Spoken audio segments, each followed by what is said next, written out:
संतों के संग से क्या नहीं सुलभ हो सकता। हयग्रीव नामक दैत्य के एक पुत्र था जो उत्कल नाम से प्रसिद्ध हुआ। उसने सम्रांगण में देवताओं को परास्त करके देवराज इंद्र के छत्र को छीन लिया था। उस महाबली दैत्य ने और भी बहुत से मनुष्यों तथा नरेशों की राज्य संपत्ति का अपहरण करके 100 वर्षों तक सर्व वैभव संपन्न राज्य का उपभोग किया। एक दिन इधर उधर विचरता हुआ दैत्य उत्कल गंगा सागर संगम पर महर्षि जाजली की पर्णशाला के समीप गया और पानी में बंसी डालकर बारंबार मछलियों को पकड़ने लगा। यद्यपि मुनि ने मना किया तथापि उस दुर्बुद्धि ने उनकी बात नहीं मानी। मुनि श्रेष्ठ जाजली सिद्ध महात्मा थे। उन्होंने उत्कल को शाप देते हुए कहा, दुर्मते, तू बगुले की भांति मछली पकड़ता और खाता है, इसलिए बगुला ही हो जा। फिर क्या था, उत्कल उसी क्षण बगुले के रूप में परिणित हो गया।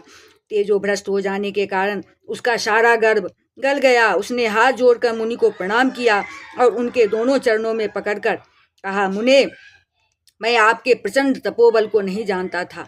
जाजली जी, मेरी रक्षा कीजिए। आप जैसे साधु महात्माओं का संग तो उत्तम मोक्ष का द्वार माना गया है। जो शत्रु और मित्र में, मान और अपमान में, सुवर्ण और मिट्टी के ढेले में तथा सुख और दुख में भी समभाव रखते हैं, वे आप जैसे महात्मा ही सच्चे साधु हैं। मुने, इस भूतल पर महात्माओं के दर्शन से मनुष्यों का कौन सा मनोरथ नहीं पूरा हुआ।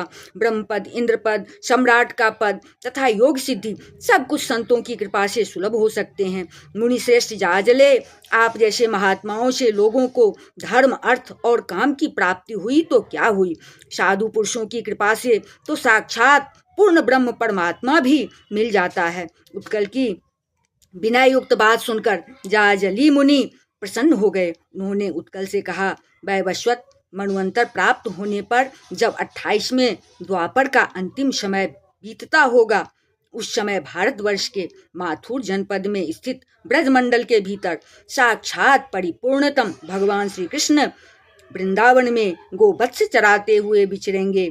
उन्हीं दिनों तुम भगवान श्री कृष्ण के हाथों से मृत्यु पाकर उनमें लीन हो जाओगे। जैसे हिरण्याक्ष और दैत्य भगवान के प्रति वैरभाव रखने पर भी उनके परम पद को प्राप्त हो गए हैं। इस प्रकार बकासुर के रूप में परिणत हुआ उत्कल दैत्य जाजली के वरदान से भगवान श्री कृष्ण में लय को प्राप्त हुआ। संतों के संग से भला क्या नहीं सुलभ हो सकता है। इसलिए इसका शीर्षक है, संतों के संग से क्या नहीं सुलभ हो सकता है। सत्संग करना चाहिए, संतों की संगति करनी चाहिए।